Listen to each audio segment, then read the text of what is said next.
This roasted broccoli and potatoes recipe is so easy to make, you'll probably want to add it to your weeknight rotation each week. So it starts off with washing, peeling, and chopping up your potatoes. So I'm using Yukon Gold potatoes. I like using these potatoes because they're easier to peel, they're easier to chop, and they're creamy.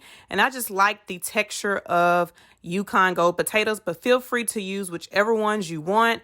After I have them peeled and chopped, I like to just dry them off really quickly with a paper towel so the oil and the seasoning can stick better to them.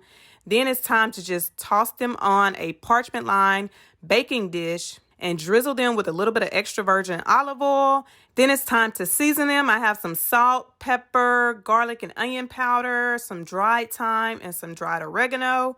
Again, feel free to kind of play around with the seasoning. I like this combination, and I'll list the full measurements down below in the description box. Now I'm just going to give the potatoes a quick toss so all of the oil and seasoning can mix together and get on all of the potatoes so they're fully coated. And then I'm going to spread them out evenly in a single layer. And we're going to bake these first because the potatoes, of course, are going to take longer to cook. So we're going to bake these first in the oven, 425 degrees for about 20 to 25 minutes. While those are cooking, now you can go ahead and start on your broccoli.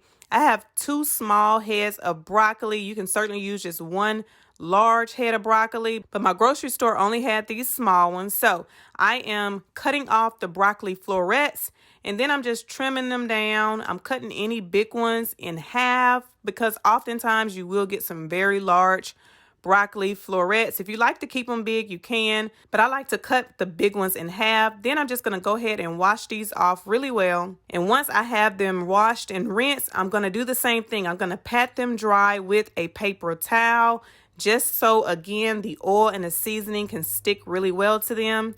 Then I take the potatoes out of the oven, scoot them to one side, and then add the broccoli florets to the other side.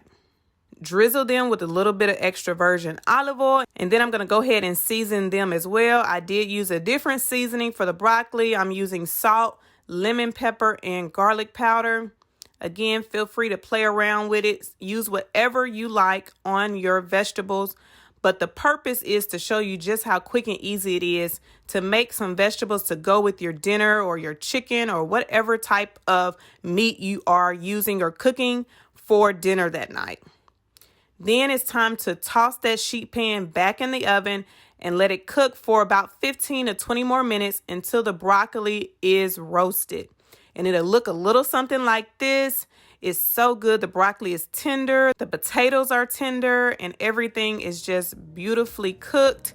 You can allow your potatoes to get a little bit more color if you want to, but trust me, everything is fully done. Be careful with the broccoli because you don't want it to overcook because it can get bitter and kind of burnt and charred. You want it to look a little something like this. This recipe goes perfectly with my pan-fried chicken breast or my sauteed chicken breast, so make sure to check out one of those recipes next and make sure to hit that subscribe button. See you in the next video.